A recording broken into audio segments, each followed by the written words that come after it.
On vous en parlait hier, la toile représentant la rade de Saint-Pierre et signée Gaston Roulet a été décrochée du mur du musée de l'Arche cet automne.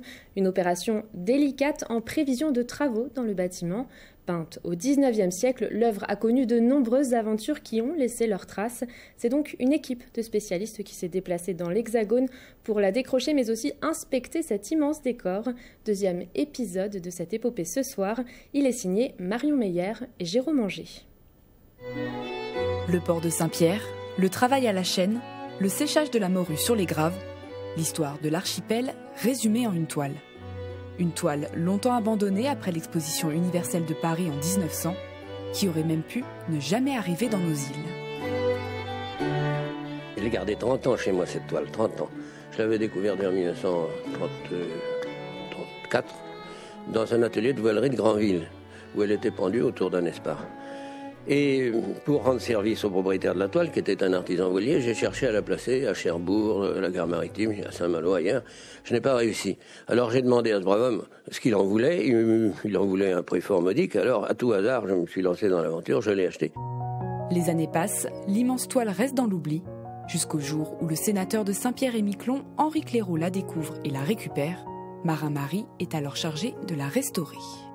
Elle a été étalée sur la patinoire et à plat, sur du contreplaqué. Et là, pendant 10 jours, je me suis vertué à réparer les craquelures qui sont au nombre de 3 ou 4 000, ou peut-être davantage, je saurais dire. C'est une toile à l'huile, bien peinte, dans sa partie épaisse, un petit peu plus maigre dans la partie du ciel. C'est la raison pour laquelle elle a craqué. Mais enfin, c'est de l'huile. Dans ces conditions, on commence par nourrir les craquelures avec de l'huile de lin pur. Ensuite, on y met de la céruse de plomb. On rebouche en somme avec un couteau à mastic. Une fois que c'est fait, vous voyez une quantité de taches blanches qu'il s'agit naturellement de repeindre de telle manière qu'on ne voit pas la réparation. Ça, c'est le travail proprement dit de l'artiste. Un aspect des surfaces chaotique qui est issu de l'intervention aussi de Marin-Marie. Non seulement il a effectivement repeint partout, mais il a apporté sa touche personnelle. Là, il a rajouté cette petite goélette.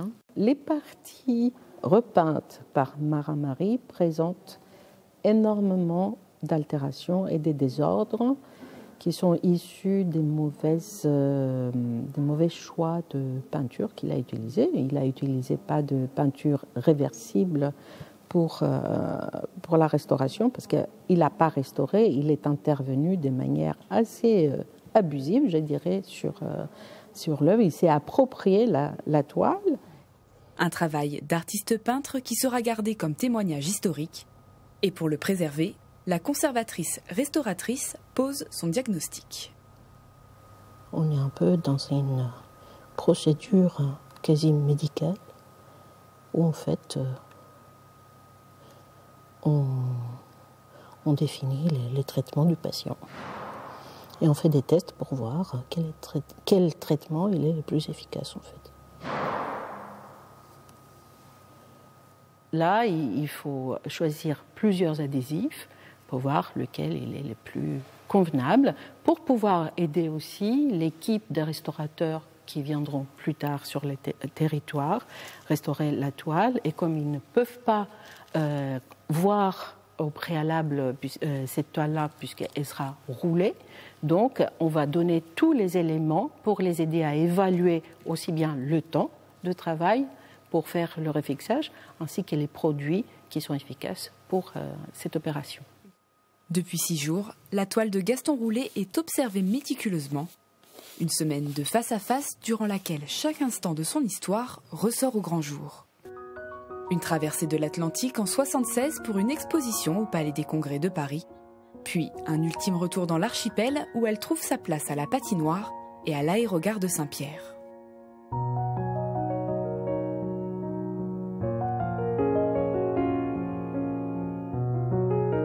Avant d'arriver au musée de l'Arche, la toile connaît de nouvelles mésaventures. Pour sa conservation, les équipes l'ont roulée très finement et stockée dans un très petit caisson. En fait, la toile, elle a dû être pliée et... Ils ont commencé à rouler de ce côté-là, donc c'était très serré. Exactement. Et ça a vraiment cassé... donc un diamètre très petit. À l'heure où la toile de Gaston Roulet doit à nouveau être rangée, toutes les précautions sont prises pour ne pas l'endommager.